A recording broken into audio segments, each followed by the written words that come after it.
Hello and welcome back to the Social Matters podcast. We are three festive social workers talking about social matters. Hi, I'm Fran. Do you know what? I didn't know what to do because the order's different. So is it me, yeah? It's always Okay, all right. Hi, I'm Nadia. Hi, and I'm Eugene. Is that what you? Hi, I'm Fran. Nadia. Yeah. Don't I usually go last? I think I'm often in the middle. I'm always last unless I am saying my name first. Oh, So okay. it's you two that interchange. All right. Say my name, say Hey! my name. No one is around you. Hey, nice segue. Like my jumper, like my jumper. Say my name, say my name. So, welcome you everybody. kind of shady and calling me baby. This guy. Better say my name. Of course you say, baby, how's your day today? It ain't same every other word. Okay. Oh, sorry. I thought You were not tuning in to the feedback, My the bad. body language, which was stop singing, which is a nice segue to our topic for today. We're going to be talking about having feedback conversations, but we're not going to dive straight in. He just gave me that segue, so I had to go with that was a good segue one. because That was I a was good like, he's one. not reading the room. The feedback is stop. Can I what was just the- say, did you even hear the feedback from our friend in the corner there? Yeah, I Laughing. did. I heard cheering. No, it was not The cheering. untold message from our friend, the videographer in the room, was keep going, bruv. I want to hear this. I thought Beyonce was in the room. That's what I thought I heard. I saw the It's not my- videographer stop the recording. It said off air for those 10 seconds. Look, it's not my fault that people, and for some reason, there's a huge amount of people that don't appreciate this vocal talent. Like, how can so many people be so wrong? I mean, what I do appreciate is that no matter what the feedback, you don't let it stop you. And Yeah, there's something that's quite, true. endearing about that. Yeah. But Endearing/concerning. yeah. Thanks. I take on board that feedback. I don't Yeah. know if it's going to change my. Okay. I don't think it will because we've been giving you it for the last 7 years. Yeah. But I feel like you're just trying to like when you were younger and you played opposite day. So every time you say that, I think it's opposite day. So I think you're actually saying continue. Keep going. We Yeah, love you. yeah. Okay.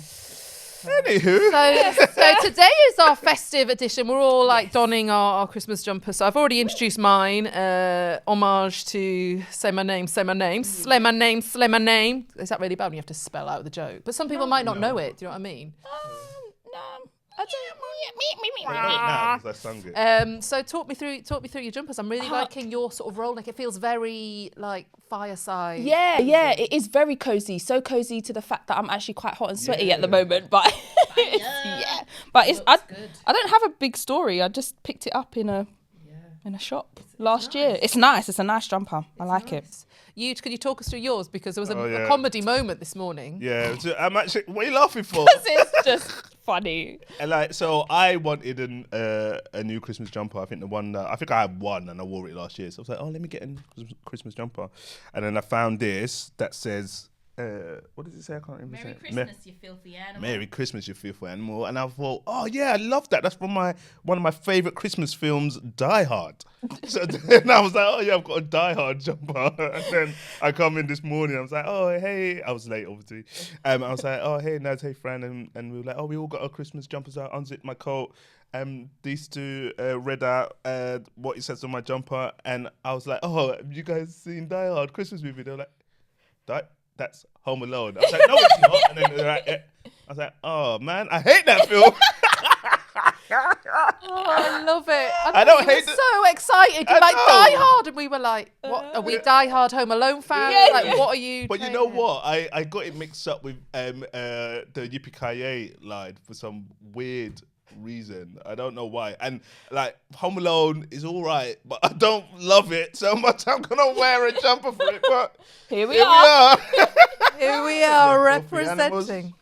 Yeah, so that's my Christmas Story. jumper. So It's a nice jumper. I like the colour. Thanks. I won't Yeah, be wearing yeah. it again. So Oh, why? that's because I don't like Home Alone that much. Oh, I want okay. a Die Hard jumper.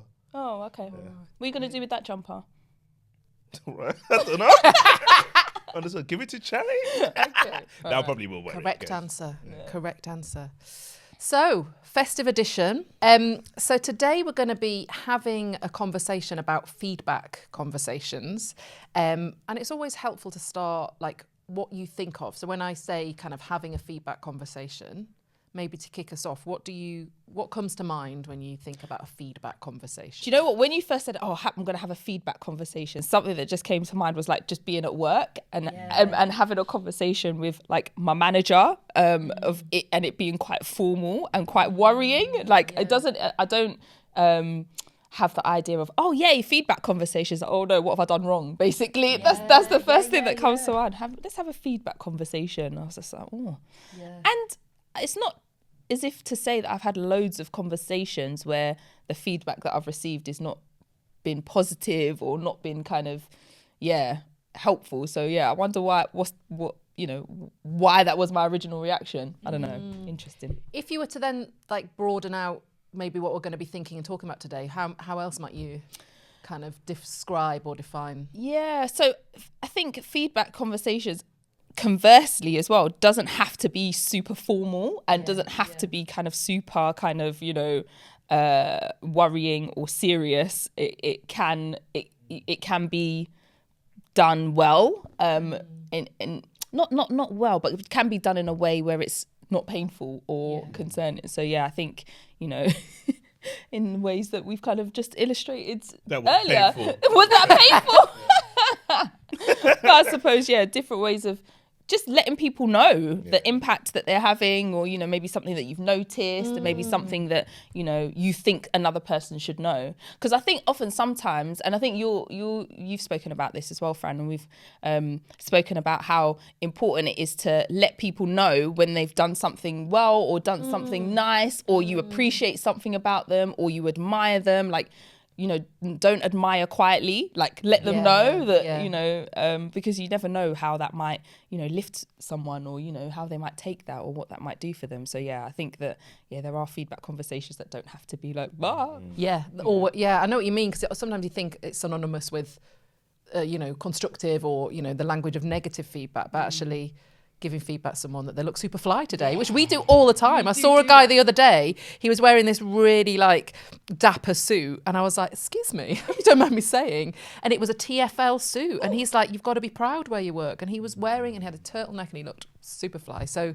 lovely to think of it as different types of feedback. What about you, Huge? What kind of comes to mind when you think of a feedback conversation? Just when you said we do that all the time, I thought you meant we look super fly all the time, rather than that, which is well. Also true. Come on, filthy animals jump around sleigh and that and turtleneck. I think I'm similar. When you asked the question, Fran, I was thinking about maybe from the off, the initial feeling is that it's a really tough, let's sit down face to face type conversation and give you feedback. But actually it's happens all the time in life, and it's making me think about the looping nature of feedback. And like you'll get feedback from somebody commenting on what you're wearing, on your trainers, or how you treated them today, the nature of your singing, your work, and all of that. And then from that it kind of gives you as a person new information to recalibrate and go forward. And all of these words may sound big and formal, but it happens all the time in daily life. So for me, when I hear feedback conversations, I think they happen on different tiers. And if we're putting it in the context of the workplace, yes, how are you this morning? Oh, I had a rough evening. Oh, how's it impacting on you today? Like that's maybe tier one, lower level conversation. Or how was your weekend? And then you go up to the higher tiers of like the more formal feedback conversations, which may be which may be in relation to your work and your practice, or it may be in relation to a project that you're working on. That conversation has more weight, so feels heavier. But I think feedback conversations they happen all the time. They just look different, depending on the context you're in. Mm. And I suppose thinking, the conversation's going to involve different types of feedback today, both in and out of work, but I guess possibly predominantly the workplace, because I think in terms of, what our listeners might find helpful. And I guess, what is your relationship with feedback, both giving and receiving, maybe in the work context? Yeah. I think, like when we do training and we deliver training and stuff, and we invite feedback, and there's been a couple of times where we've got some feedback and it's like, oh, that's interesting that's come. How has that come out? Generally, thankfully, a lot of our feedback is super positive and people take a lot for it. But there was one bit of feedback was like, oh, this is what the course should have done, or this is what it should have included, and this is what we should have spoken about. And I was like, oh, that's really interesting feedback, because what that's telling me is how the course was narrated to that person or what their expectations were. The feedback is that it wasn't aligned. Like, I suppose that's the meta communication is that, the feedback, it wasn't what they were expecting. And so I think that feedback initially when you get those, oh no, like I've done something wrong, or, that's, we've not got it quite right. And it's also helpful feedback to know, okay, maybe how this has been narrated or sold or explained isn't what we were expecting for it to be. And that's just helpful feedback for us to think about, okay, how can we do something different with that? How can we address that? How can we make sure the messaging about what this training is and what people can expect is clear? So I always think that feedback is helpful, or I try to at least take something from it.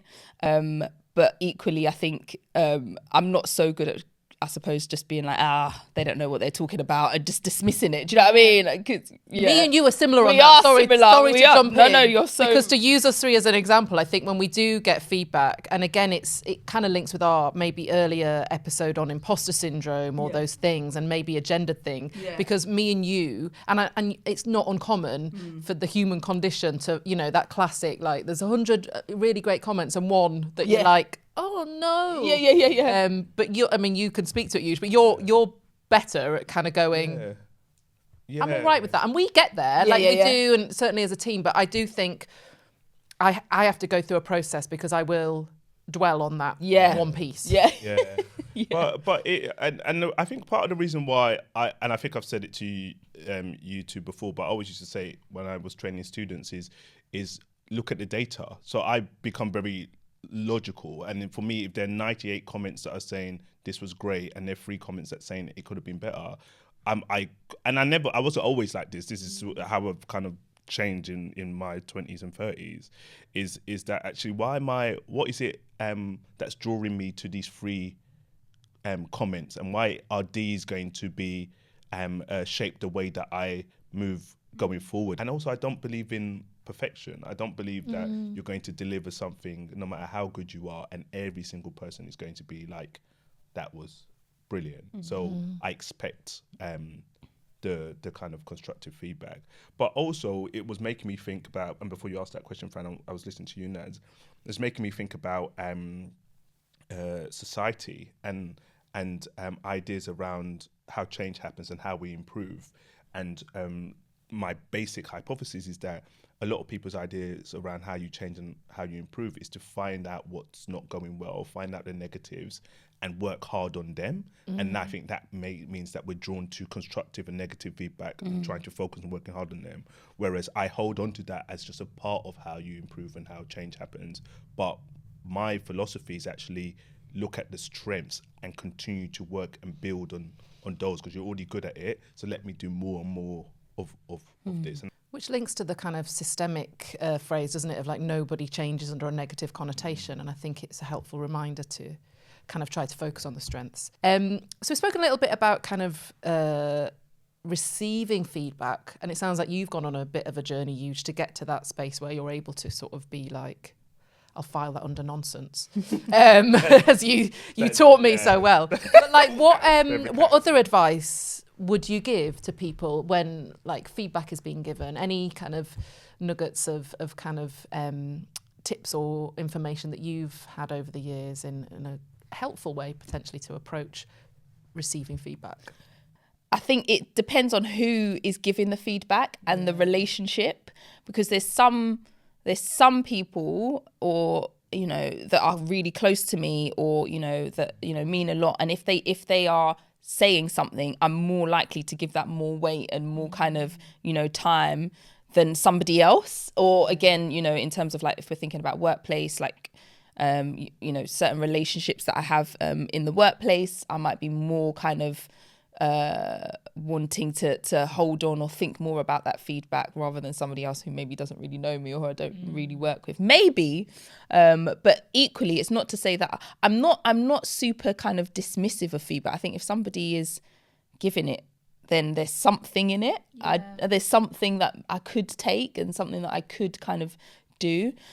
So I suppose in terms, to answer your question, sorry, I've gone around about a bit, but what's some of the advice? I suppose just, is there anything helpful? If your initial response is, oh no, that's nonsense, maybe like revisit, is there anything actually that is quite helpful in what they've said to you? And could you do anything with that?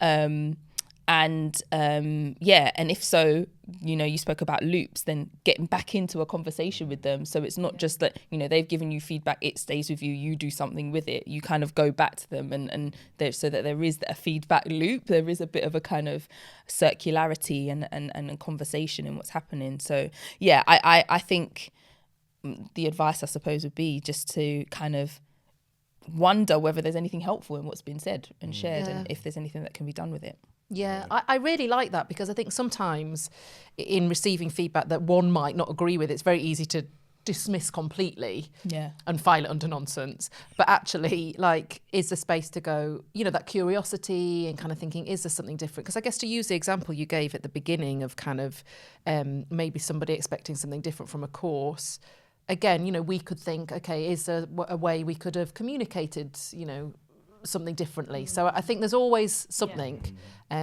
potentially, and not to completely dismiss, although some maybe you do need to dismiss. It's not a kind of one size fits all. What about you, Huge? For me, it's about the weight you put on feedback. So I feel my advice would be spread out the weight.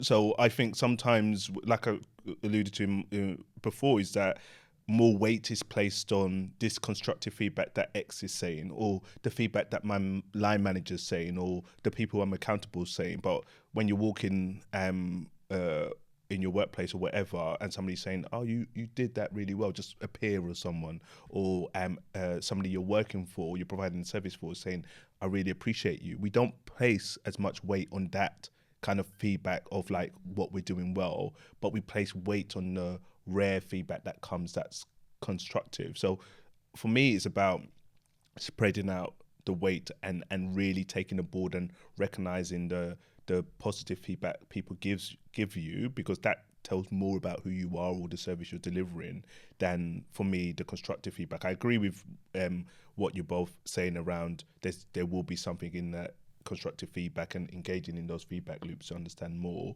I think that's placing weight on the strengths, because I feel just thinking about the loop model from CMM, I think when somebody gives feedback, that's just the story told, or it may be the tellable story. So this is me telling you that the work you did there needs to be better or needs to improve, but the untold or untellable stories may be around contextual pressures, maybe around aspects of identity, or something that may be going on with the person that's giving feedback, something may be going on for you in relation to your relationship with feedback, but none of those really get engaged with. So in the act of giving feedback, yes, somebody's telling you and giving you this constructive feedback, which can be helpful, but I think when you go back within yourself, it's about giving it that holistic picture and thinking about it more systemically. What else is going on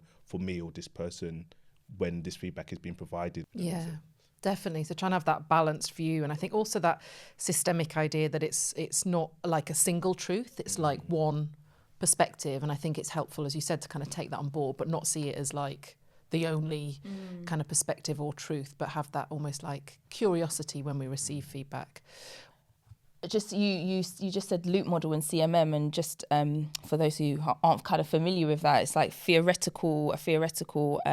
systemic theoretical framework. CMM, coordinated management of meaning.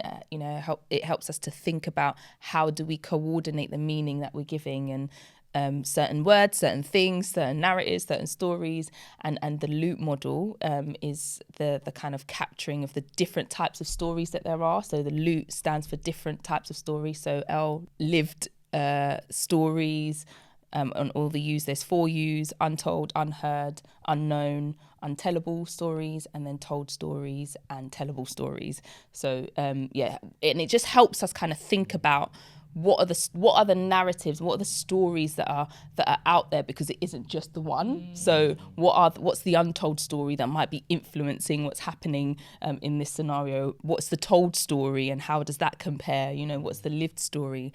So yeah, I think it's just helpful to kind of break that down. Yeah, thanks, systemic. Yeah, that's all right. Go on. It's all right. Systemic psychotherapist. Something that I wanted to say is that we've spoken a lot about kind of managers giving feedback down, and I also think there's an important thing for feedback to be going up the other way as well. So it's not always top down, but also bottom up, and for cultures to be created where feedback is able to come up, not in a way that's like in a formalized way, but in a way that managers also need feedback, and constructive feedback and positive feedback, appreciative feedback. You know what, boss, like you did that well, like thank you. Like I don't know whether managers get that enough. So I do think there is, can we create like cultures of appreciation as well in organizations? It's not always like needing for it to be negative feedback from the top down, like.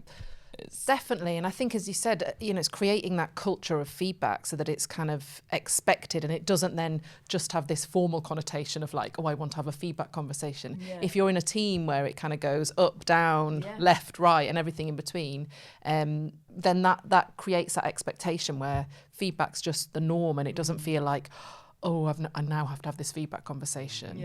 But it's not always easy to do, is it? I mean, have either of you got any like spaces or places where you've experienced that culture?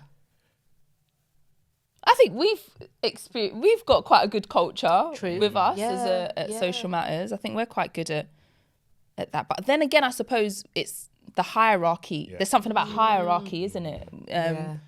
We are kind of all at the same, level. Is that what we'd say? So, but I don't know. I was going to say similar. I think it's about hierarchy and power, and I think using Marvel quotes to kind of explain everything. I think I've used this one a million times, but with great power comes great responsibility. Uncle Ben, Spider-Man 1. Oh, I've never heard that yet. I just thought I'd bring out something new. Thanks for the feedback.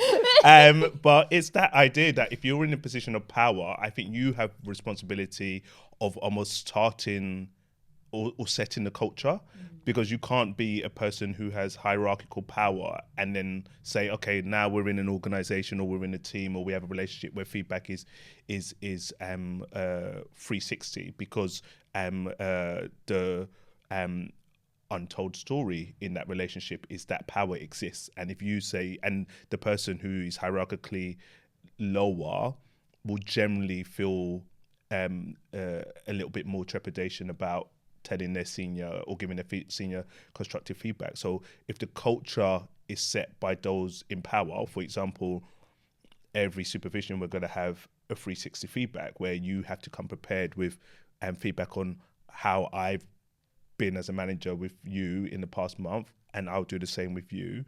Or you have quarterly organizational kind of formats to kind of collect 360 feedback. And then once that becomes a culture, then I think it will be normal for people to be like, just off the cuff, by the way, blah blah blah blah blah blah. But I think there's the talking and saying, and there's the doing. And I think people can say we have a great culture of feedback, but what are you doing about it? And when I say doing, it's not. It has to be those with power, who kind of are actively trying to set the culture of feedback, because power, hierarchical power, definitely does become a bit of a roadblock for people to provide all sorts of feedback, both constructive and developmental. When you were speaking then, I was thinking about the link with feedback and psychological safety, because I guess there you're talking about creating a space in those one-to-ones where the message is it's okay to give feedback and receive it. But if you give that message, but then in reality, you give feedback to your manager and then you're asked to like clear your desk, then do you know what I mean? So I guess it's also how, it's modelled within a team, but also that it's received with goodwill and openness. Because I think that's the thing, isn't it? It's creating that culture, but then it's also really embodying it and not just saying, we've got a great feedback culture here, but if you dare say anything, it's over. Constructive. Get out. Yeah. What about like giving feedback then? Because I think that is the thing that it comes up. I mean, me and you we've all kind of worked in social work education and from social work background, but like giving feedback is not always easy. I think we'll all again have that different relationship with it, won't we? Yeah. Firstly, what's your relationship with giving feedback? It depends what the feedback is, and who it is. But I think that's a kind of concept, a framework that I really like the idea of is one of radical candor by Kim Scott. And she talks about the importance of caring personally whilst challenging directly. So it's not kind of like shying away from the thing that needs to be spoken about, but it's not that you just challenge directly and tell the person, oh, this is what. You also kind of care personally and hold in mind, how do you prepare the person for the conversation? How do you warm the context for the conversation? How do you kind of hold them and recognize what else might be going on for them? And then, challenge directly and be quite clear on, this is what's the issue is, and this is what needs addressing. How can I kind of support with that? What is it that you need? What are the kind of things that might help you in addressing this, the thing that I've just kind of fed back on. So I really like that idea because it's not just about, being straight down the line and telling people how it is. And some people, do take that feedback and can appreciate it. But I think when I think about the care personally bit, it's really important to hold in mind what it is that you know about that person and what is it that they might need from you in order to be able to receive what it is you're about to tell them in a way that's going to land.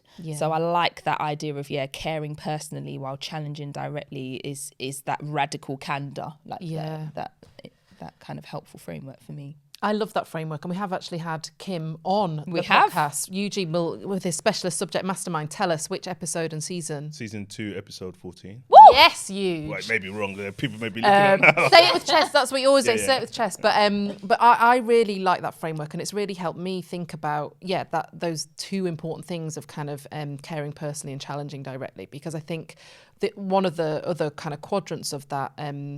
Corners of that quadrant is the ruinous empathy, and that's where you really care personally, but you're not doing the kind of challenging directly. And I think that's somewhere that a corner of the quadrant that I can really resonate with, because it relates to not wanting to upset the other person. So what can happen is that you're then not being clear, you're sugarcoating, and maybe not even said the thing directly.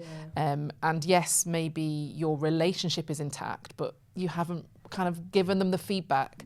That's a really helpful quadrant to me when thinking about giving feedback and sort of seeing it as a gift. Like, how can any of us change and develop if we don't know? Like challenging my own relationship with the receiving, but also thinking about the intention being for it to kind of support and help someone in giving that feedback as well. What about you? Yeah, I agree a lot with what both of you are saying, and also the recognition that I too also find myself in that ruinous empathy zone a lot of the time, and I think it being okay to know that you will do, it's expected that you find yourself in that zone, but with the desire to work towards radical candor. And I think my relationship with giving feedback has changed. I think that I'm always very conscious of upsetting people and not making people feel like really bad, especially when they don't know something. It's actually what both of you are saying, is that without that information, can somebody really be the best that they can? And I think that's what's helped me in my role as when I was a practicing social worker, manager, higher education teacher, that actually I can't omit information because I want the best for this person. So I improved in leaning more into the radical candor zone, but that doesn't kind of eliminate the ruinous empathy appearing often in different places. And to add to the whole use of radical candor, I think holding compassion close to your heart and to your head when you're delivering feedback has been helpful for me, and not trying to ruin people's lives or make them feel completely like shit, but having care for them or stepping into those conversations with compassion, I think can help you not say something that will really damage this person. It's almost like a systemic feedback sandwich rather than the original shit sandwich, because the shit sandwich used to be like, oh, hi, oh, really nice, oh, your shit, and then really nice, which is, whereas actually a systemic feedback sandwich is more that like warming and preparing and being kind of, the intention of offering the feedback, I guess using radical candor as a kind of challenging, directly caring personally, but then checking in after. Yeah.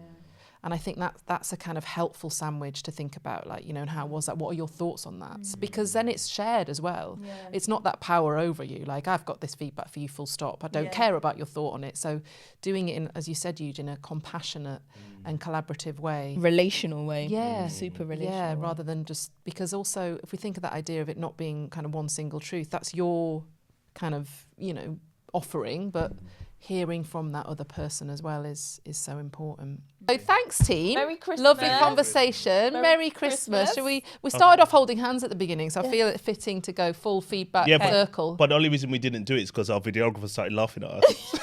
Well, he was like, are you starting? They laughing still. So thank you. We have been 3 social workers talking about having feedback conversations.